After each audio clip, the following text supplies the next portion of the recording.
Hi, I'm Ginger, reading from the Holy Bible, King James Version. It's coming from 1 Corinthians chapter 16.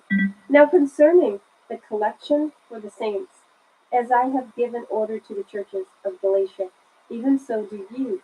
Upon the first day of the week, let every one of you lay by him in store as God has purposed him, that there be no gatherings when I come. So what they used to do is they would, on the first day of the week, they would have everyone, already set aside the money that they wanted to give to the poor or to the work of the missionaries, like the apostles, the work that they did of spreading the gospel. So it says here that now concerning the collection for the saints, as I have given order to the churches of Galatia, so even so do we upon the first day of the week. So that is Sunday. Let every one of you lay by him in store as God has purposed him. So it is not 10% that we have to give.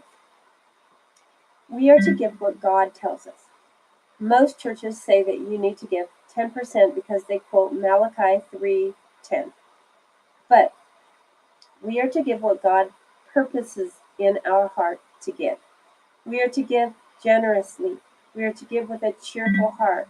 We are not to be stingy givers. We're to give what God purposes in our heart, what we feel in our heart to give, whether it be for orphans, widows, all of the above, for the work of the evangelist. It costs to print Bibles, to print gospel tracts, um, that type of thing we can give to. We can give to all of the above: Bible tracts, Bibles, to orphans, to widows. There's good ministries like Compassion International if you want to sponsor an orphan. There's Hope and Help, which is a great ministry. You can check it out on Charity Navigator. Hope and Help International to sponsor a widow each month. It's usually under $40 a month. But you need to do what God is purposing in your heart, not under compulsion. You don't want to give because your pastor's putting pressure on you to give 10% in the plate. Because it says right here that we're to give as God purposed, not as your pastor pressures you. Verse 2, upon the first day of the week, let every one of you lay by him in store as God has purposed him, that there be no gatherings when I come. So you should think ahead of time. Don't just be bustling about trying to rustle up some money um, during your congregational setting. You need to pray about it and hear from God ahead of time, so that when you meet on Sunday or whenever you meet, that you already have it set aside because you've already felt that in your heart from God what to give. And when I come, whomsoever ye shall approve by your letters, them will I send to bring your liberality unto Jerusalem. And if it be meet that I go also, they shall go with me. Now I will come unto you when I shall pass through Macedonia. For I do pass through Macedonia. And it may be that I will abide, yea, and winter with you, that ye may bring me on my journey whithersoever I go. For I will not see you now by the way, but I trust to tarry a while with you, if the Lord permit. But I will tarry at Ephesus until Pentecost. For a great door and effectual is opened unto me, and there are many adversaries. Now if Timotheus come, see that he may be with you without fear, for he worketh the work of the Lord, as I also do.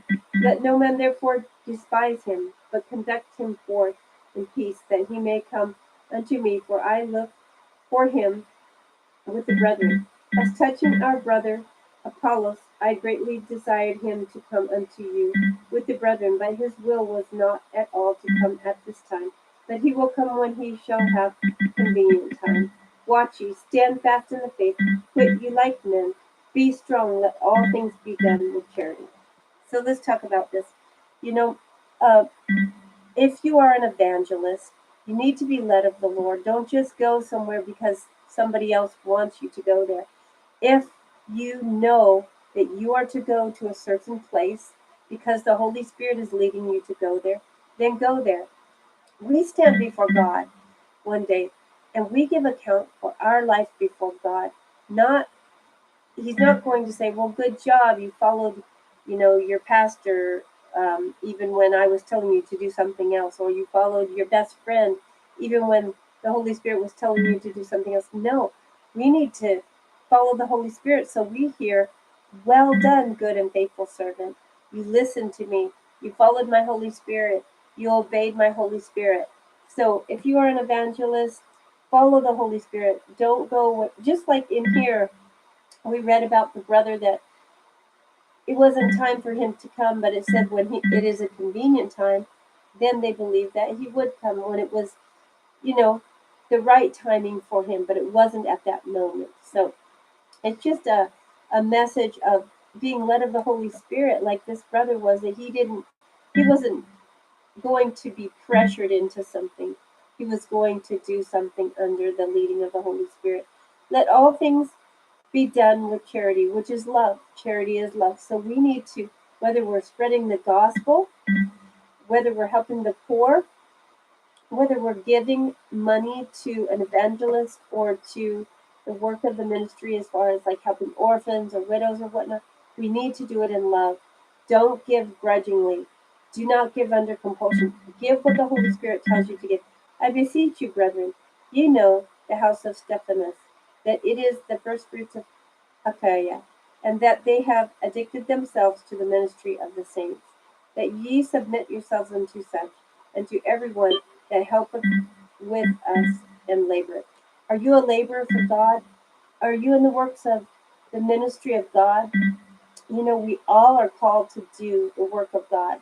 We're all called to go into all the world and preach the gospel and teaching to all nations, teaching them to observe what Jesus commanded. Read Matthew 28 for that. We are all called to go. If you are nervous, you need to pray and ask God for that boldness. And as you get into the Holy Bible, you will begin to get more boldness. He begins to work in you that courage and that boldness and that strength to go forth and to be that light and to speak with your mouth. How will they know if they do not hear? And how will they hear if no one is sent to tell them? We need to go forth in the highways and byways and tell people about Jesus Christ, that he came from heaven to earth, was born of a virgin, grew up and died on the cross for humanity. He paid the price. He paid the ransom for humanity. Then he was laid in the tomb for 3 days, and the Heavenly Father raised him to life. He appeared to people, and then went back to heaven. We need to tell people that we must believe in Jesus sincerely and receive him. John 1:12 tells us to receive him. As many as received him, he gave the right to become the sons of God, even to those who believe on his name.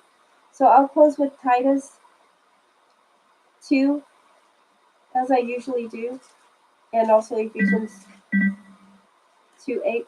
Ephesians 2:8 says, "For by grace are you saved through faith. It is not of yourself. It is a gift of God."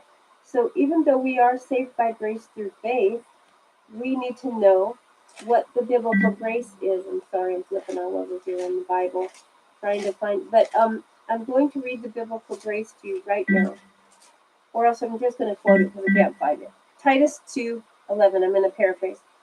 "The grace that brings salvation teaches us to say no to ungodliness and worldly lusts, to live soberly and righteously in this present world."